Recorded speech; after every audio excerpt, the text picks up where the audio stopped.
राम राम किसान भाइयों, आप सभी का स्वागत है आपके अपने यूट्यूब चैनल किसान हेल्प में। किसान भाइयों, अक्सर आपने देखा होगा हमारे गेहूं की फसल में शुरुआती अवस्था में हमें अपनी गेहूं की फसल में पीलापन देखने को मिलता है। इस पीलेपन के कई कारण होते हैं, वे कौन कौन से कारण हो सकते हैं और इसका क्या उपाय हम कर सकते हैं, यह सब जानकारी आज आपको इस वीडियो के माध्यम से मिलने वाली है। किसान भाइयों, पूरी व सही जानकारी के लिए वीडियो को लास्ट तक जरूर देखें और अगर यह जानकारी आपको अच्छी लगे तो किसान हित के लिए शेयर जरूर करें ताकि और किसान भाई भी इस जानकारी का लाभ उठा सकें। किसान भाइयों, अक्सर हमारे गेहूं में पीलापन देखने को उस समय पर मिलता है जब हम पहली सिंचाई करते हैं या पहली सिंचाई करने के बाद दोस्तों हमारे गेहूं में पीलापन देखने को मिलता है। तो इस पीलेपन के कौन कौन से कारण हो सकते हैं, इसे कैसे ठीक करें, क्योंकि किसान भाइयों किसी एक कारण की वजह से पीलापन नहीं आता है। इस पीलेपन के कई कारण होते हैं जिसकी पहचान करना आपको बहुत ही ज़रूरी है। किसान भाइयों, सबसे पहला कारण इस समय पर जब हमारा गेहूं 30 से 40 दिन की अवस्था पर होता है तो उस समय पर जड़ों के अंदर कीटों का अटैक होता है। इसमें दीमक है, जड़ माऊ है। दोस्तों, इसे कंट्रोल करने के लिए आपको यूरिया के साथ में कन्फिडोर का प्रयोग आप कर सकते हो। दोस्तों, कन्फिडोर जो आता है इसमें अमीडाक्लोपिड आता है, तो दोस्तों इसका प्रयोग करने से दीमक और जड़ माऊ की समस्या दूर हो जाती है। इसके बाद में किसान भाइयों जड़ में नीमाटोड की शिकायत आती है जिससे जड़ों में गांठें बन जाती है, नई जड़ें जो हैं वो नहीं निकल पाती हैं और पुरानी जड़ें खत्म हो जाती हैं, जिसके कारण से पौधा पीला हो जाता है और बाद में धीरे धीरे खत्म होने लगता है।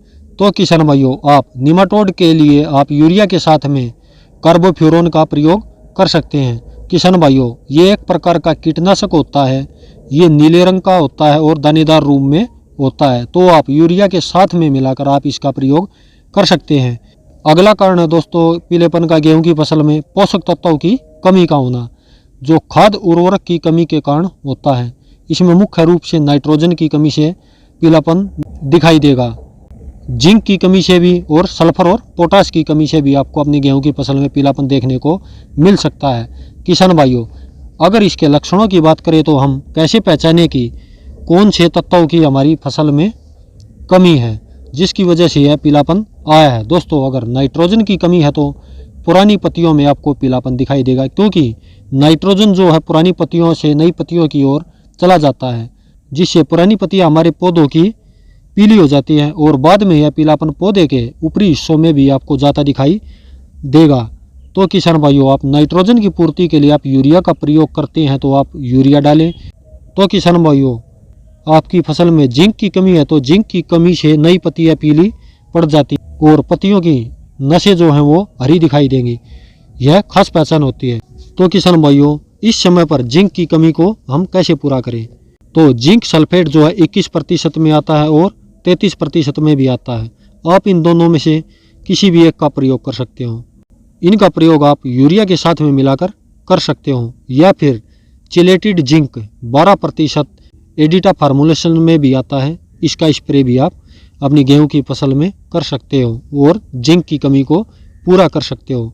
इसका भी काफ़ी अच्छा परिणाम देखने को मिलता है। इसके अलावा किसान भाइयों, सल्फर की कमी को हम कैसे पहचानें? यदि दोस्तों अगर हमारी गेहूं की फसल में सल्फर की कमी है तो नई जो पत्तियां निकलती हैं ऊपर से पौधों की गोब होती है वो आपको पीली नजर आएगी, जिससे जो नई पत्तियां निकलती हैं वो पीली हो जाती हैं। तो किसान भाइयों, ये मुख्य रूप से सल्फर की कमी के लक्षण होते हैं।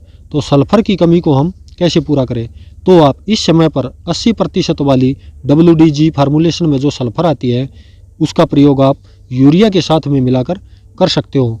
यह जो है पाउडर फॉर्म में और भुजिया टाइप में आती है, आप कोई भी ले सकते हो। या फिर किसान भाइयों 80% में जो सल्फर आती है इसका आप स्प्रे भी कर सकते हो। इसका आपको तुरंत और अच्छा परिणाम आपकी फसल में देखने को मिलेगा।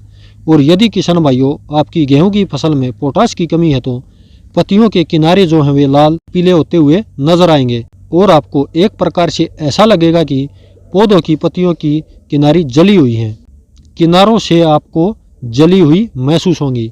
लाल और पीले रंग की आपको भूरे रंग की पत्तियों के ऊपर निशान दिखाई देंगे, तो आप मान कर चल सकते हो कि आपकी फसल में पोटाश की कमी है। तो किसान भाइयों इसकी पूर्ति के लिए इस समय पर आपको NPK 0050 का स्प्रे करना है।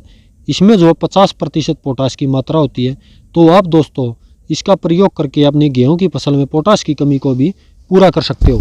और इन सब पोषक तत्वों को पूरा करने के लिए, यानी आपकी फसल में पोषक तत्वों की कमी से पीलापन है, तो आप इनको एक साथ प्रयोग कर सकते हो। इसके लिए आपको NPK का प्रयोग करना है।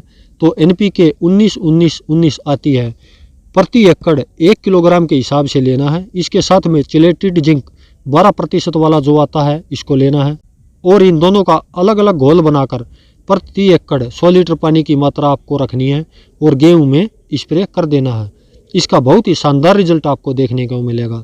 इसके अलावा किसान भाइयों, गेहूं में तीसरा कारण होता है पीलेपन का। इस समय पर जब हमारी फसल में खरपतवार नाशक का हम प्रयोग करते हैं, तो उस समय भी हमारी गेहूं की फसल में पीलापन हमें देखने को मिलता है। यदि किसान भाइयों अगर आपकी फसल में खरपतवार नाशक का प्रयोग करने से पीलापन आया है तो और बढ़ावार कम है, तो आप प्रति एकड़ के हिसाब से 2 किलोग्राम यूरिया, 100 ग्राम चिलेटेड जिंक लेकर और इनका घोल बनाकर आपको 100 लीटर पानी की मात्रा रखनी है प्रति एकड़ के हिसाब से, और गेहूं की फसल में आपको स्प्रे कर देना है। दोस्तों इसका बहुत अच्छा और शानदार रिजल्ट आपको देखने को मिलेगा। आपको अपनी फसल में अलग से बढ़ावार देखने को मिलेगी और साथ में हरा रंग भी देखने को मिलेगा। और किसान भाइयों इसके अलावा कई बार मौसम के विपरीत प्रभाव से भी गेहूं की फसल में पीलापन देखने को मिल जाता है। जैसे दिन में ज़्यादा गर्मी का होना और रात में ज़्यादा ठंड होना, तो ऐसे समय पर भी गेहूं में पीलापन आपको नज़र आ सकता है। ये जो है किसान भाइयों, मौसम परिवर्तन होने के साथ में अपने आप यह पीलापन समाप्त हो जाता है। यह एक कारण भी हो सकता है। तो किसान भाइयों आप इस तरह से अपने गेहूं की फसल में पीलेपन के कारणों को अच्छी तरह से पहचान करके आप इनका उचित उपाय कर सकते हो। तो ये थी किसान भाइयों गेहूं की फसल में पीलेपन के 4 मुख्य कारण और उपाय। अगर यह जानकारी आपको अच्छी लगी हो तो वीडियो को लाइक, शेयर तथा चैनल को सब्सक्राइब करना न भूलें। तो मिलते हैं अगले वीडियो में। धन्यवाद।